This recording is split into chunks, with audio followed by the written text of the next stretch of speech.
जय श्री कृष्णा। ज्येष्ठ मास के शुक्ल पक्ष की 10वीं तिथि को गंगा दशहरा का पावन पर्व मनाया जाता है। मान्यता है कि इसी दिन मां गंगा स्वर्ग से पृथ्वी पर अवतरित हुई थी। शास्त्रों के अनुसार गंगा दशहरा के दिन मां गंगा का पूजन, स्नान दान और दीपदान करने से जाने अनजाने में किए गए पापों से मुक्ति मिलती है और भगवान शिव तथा माता गंगा दोनों का आशीर्वाद प्राप्त होता है।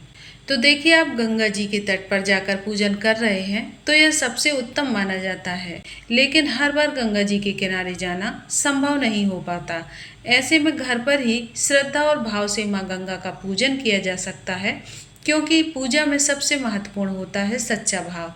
तो ऐसे में आइए जानते हैं साल 2026 में घर पर बहुत ही सरल तरीके से गंगा दशहरा का पूजन कैसे करना है। तो सबसे पहले गंगा दशहरा वाले दिन सुबह जल्दी उठकर स्नान आदि कर लीजिए। यदि संभव हो तो स्नान के जल में थोड़ा सा गंगा जल मिला लें। इसके बाद में घर के मंदिर या फिर पूजा के स्थान को अच्छी तरीके से साफ कर लीजिए। आप चाहें तो सुबह यह पूजन कर सकते हैं या फिर शाम के समय भी कर सकते हैं। पूरे दिन में किसी भी शुभ समय पर माँ गंगा का पूजन किया जा सकता है। अब पूजन करने के लिए हमें एक साफ शुद्ध पात्र ले लेना है। आप थाली, परात, कटोरी, तांबे का लोटा या फिर कोई भी पात्र ले सकते हैं। उस पात्र को आपको अच्छे तरीके से साफ कर लेना है। इसके बाद में चंदन या रोली से उस पात्र पर शुभ स्वास्तिक बना दीजिए। अब हमें छोटी सी कृत्रिम गंगा तैयार करनी होगी। इसके लिए उस पात्र में थोड़ा सा गंगा जल डालिए और फिर उसमें शुद्ध जल भर दीजिए। यदि आपके पास गंगा जली है तो उसे भी आप वहाँ पर पास में रख दीजिए, क्योंकि उस दिन उसका भी पूजन किया जाता है। तो मैंने यहाँ पर गंगा जल के पूजन के साथ मिट्टी के शिवलिंग भी स्थापित किए हैं, क्योंकि माँ गंगा भगवान शिव जी की जटाओं से होकर पृथ्वी पर अवतरित हुई थी। इसलिए गंगा दशहरा पर भगवान शिव जी का पूजन करना भी अत्यंत ही शुभ माना जाता है। अगर आप चाहें तो आप मिट्टी के छोटे से शिवलिंग स्थापित कर सकते हैं। अब हम शिवलिंग का भी पूजन कर लेंगे। सबसे पहले शिवलिंग पर गंगा जल अर्पित करेंगे, फिर चंदन, अक्षत यानी चावल, बेलपत्र आदि उपलब्ध हो तो वह भी आप अर्पित कर सकते हैं। और इसके बाद में अगर आपके पास कोई फूल है तो वह भी अर्पित कर दीजिए। इसके बाद में ओम नमः शिवाय मंत्र का जाप करेंगे। गंगा दशहरा के दिन भगवान शिव और माता गंगा का एक साथ पूजन करने से विशेष पुण्य फल की प्राप्ति होती है। अब हाथ जोड़कर गंगा मैया और भगवान शिव से प्रार्थना करेंगे, हे माँ गंगे, हे भोलेनाथ, मैं श्रद्धा और भाव से आपका पूजन कर रही हूँ या फिर कर रहा हूँ। कृपया मेरी पूजन स्वीकार करें और पूजा में अगर कोई त्रुटि रह जाए तो फिर उसे आप क्षमा कर दीजिए। इसके बाद में देसी घी का दीपक प्रज्वलित करें। माँ गंगा को वस्त्र के रूप में आप यहाँ पर मौली धागा, कलावा अर्पित कर सकते हैं और यदि संभव हो तो साड़ी या फिर चुनरी या फिर कोई भी वस्त्र चढ़ा सकते हैं। इसके बाद में फिर रोली से तिलक कर देंगे और फिर अक्षत यानी चावल अर्पित कर देंगे। गंगा दशहरा में 10 अंकों का विशेष महत्व माना जाता है, इसलिए यदि संभव हो तो 10 तिलक करें, 10 फूल चढ़ाएं और 10 बार ओम नमः शिवाय गंगा च यमुने चैव मंत्र का जाप करें। इसके बाद में तिल अर्पित करें और जो जरूर ही चढ़ाएं। कहा जाता है कि गंगा जी में जो अर्पित करने से पुण्य फलों की प्राप्ति होती है और जीवन के कार्य में सफलता मिलती है। अब गंगा मैया को और भोलेनाथ को भोग लगा दीजिए। भोग में आप चाहें किसी भी मिठाई को लगा दें, मिश्री लगा दें, चीनी, खीर या फिर घर में बना हुआ मीठा प्रसाद अर्पित कर सकते हैं।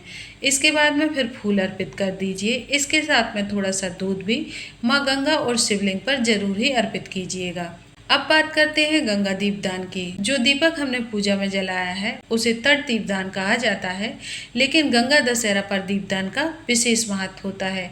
इसके लिए आप पत्ते पर, दोने पर या छोटे पात्र में दीपक रख सकते हैं और दीपक पर रोली चंदन चावल लगाकर थोड़ा सा भोग अर्पित करके फिर उन्हें प्रज्वलित कर सकते हैं। आप चाहें तो 2, 5, 7, 11, 21 या फिर अपनी श्रद्धा अनुसार कितने भी दीपक जला सकते हैं। यदि आप घर पर पूजा कर रहे हैं तो दीपकों को किसी बड़ी थाली में रखकर जला दीजिए और माँ गंगा तथा भोलेनाथ का ध्यान करते हुए प्रार्थना कीजिए, हे माँ गंगे, हे शिव शंकर, मेरे जीवन के सभी दुख दूर कीजिए और मेरी मनोकामनाएं पूर्ण कीजिए।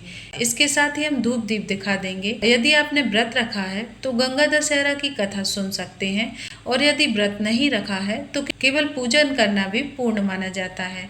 अब इसके बाद में हम दक्षिणा अर्पित कर देंगे। तो देखिए, पूजन में दान और दक्षिणा का बहुत ही अधिक महत्व होता है।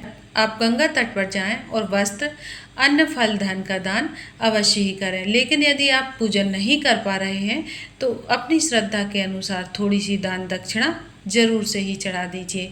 माना जाता है कि दक्षिणा पूजा में हो रही कमियों को पूर्ण करती है। और इसके बाद में बहुत ही प्रेम पूर्वक माँ गंगा और भगवान शिव की आरती कर लेंगे। आरती करने के बाद हाथ जोड़कर अपनी पूजन में हो रही गलतियों के लिए क्षमा याचना मांग लेंगे और माँ गंगा तथा भोलेनाथ से अपने परिवार की सुख समृद्धि और स्वास्थ्य और खुशहाली की प्रार्थना करेंगे। अब ध्यान देने वाली एक महत्वपूर्ण बात है कि पूजा के लगभग 3-4 घंटे बाद जब दीपक शांत हो जाए, जो कृत्रिम गंगा आपने बनाई है यानी कि पात्र का जो जल है उसे घर के पौधों में डाल दीजिए। उस जल को इधर उधर नाली में नहीं बहाना है और जो मिट्टी के शिवलिंग है ना, उन्हें बड़े ही सम्मान पूर्वक किसी भी पौधे की जड़ में विसर्जित कर सकते हैं।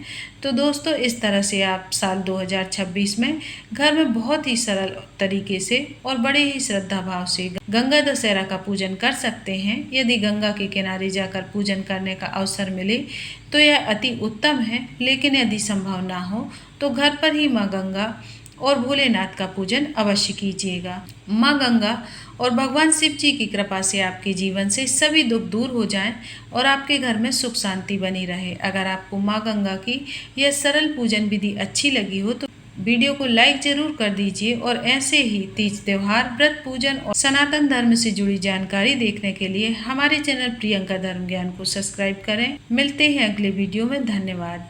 जय माँ गंगे, हर हर महादेव। जय श्री कृष्णा, राधे राधे।